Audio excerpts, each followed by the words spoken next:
শীতের সবজি যখন বাজারে চলে আসে তখন খুব ভালো লাগে।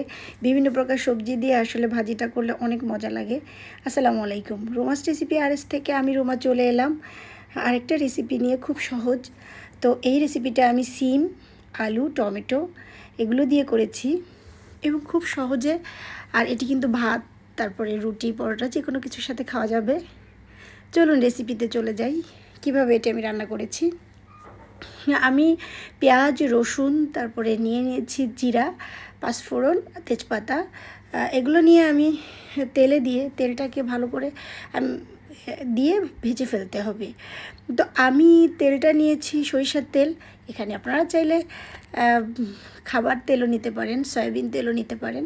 তো আমি সরিষার তেলই নিয়েছি। এটা দিয়ে আমি একদম ভাজা ভাজা করে তারপর দিয়ে দেবো হলুদের গুঁড়ো আর দিয়ে দিচ্ছি লবণ, স্বাদ মতো লবণ কতটুকু লাগবে সেই হিসাবেই দিতে হবে, পরিমাণ কতটুকু।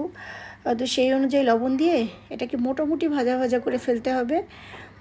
দেখতেই পাচ্ছেন খুব সুন্দর এই সময় কিন্তু একটা ফ্লেভার আসছে।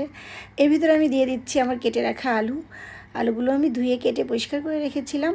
এখন আমি এই তেলেই আলুগুলো কষাবো। সুন্দরভাবে আলুগুলো যখন কষানো হয়ে যাবে, দেখতেই পাচ্ছেন একদম ভালোভাবে আমি আলুগুলো নেড়ে চেড়ে কষিয়ে ফেলছি। একদম যখন আলুগুলো সুন্দরভাবে কষানো হয়ে যাবে তখন আমি এর ভিতর দিয়ে দেব সিম। আমি আগে থেকে কেটে ধুয়ে পরিষ্কার করে রেখেছি, সেই সিমটাই দিয়ে দিলাম। তো দিয়ে আমি আবারও নেড়ে চেড়ে সুন্দরভাবে মিশিয়ে দেব। দেখতেই পাচ্ছেন আমি কাঁচামরিচ দিয়ে দিয়েছি। তো ভালোভাবে মিশিয়ে দিতে হবে। দিয়ে তারপর কিছুক্ষণের জন্য আমি ঢেকে দেব সিদ্ধ হওয়ার জন্য। এই তো অনেকটা সিদ্ধ হয়ে গেছে অলমোস্ট। তো আমি এখন ঢাকনাটা তুলে আমি একটু ঘি দিয়ে দেব, ঘিটা ছড়িয়ে দিচ্ছি। এটি সুন্দর একটা ফ্লেভারের জন্য, কেউ চাইলে দিতে পারেন, কেউ নাও দিতে পারেন। এখন দিয়ে দিচ্ছি আমি টমেটো আমি আগে থেকে কেটে রেখেছিলাম। সুন্দরভাবে সেই টমেটোটা দিয়ে আমি আবারও মিশিয়ে দেব। চমৎকারভাবে মিশিয়ে দিচ্ছি, দেখতেই পাচ্ছেন। তো এখন আমি এই পর্যায়ে একটু পানি দিয়ে দেবো, কারণ এটা একটু সিদ্ধ হলে তারপরে আমি নামাবো। তো এই তো আমি একদম ঢাকনা দিয়ে সিদ্ধ হওয়া পর্যন্ত ওয়েট করব। যখন সিদ্ধটা হয়ে গেছে তখন আমি এটাকে আমি যে স্প্যাচুলা দিয়ে নাড়াচাড়া করছিলাম ওটা দিয়েই আমি একটু ভেঙে চুড়ে দেব। সুন্দরভাবে একদম ভেঙে এটাকে একদম মাখো মাখো করব।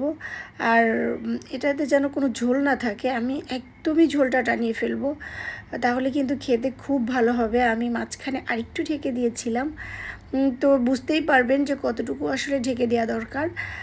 তো এটা যেহেতু ভালোভাবে সিদ্ধ হতে হবে আর একদম আমি ঝোল টানিয়ে পরিবেশন করব। Thanks for watching. Allah Hafiz.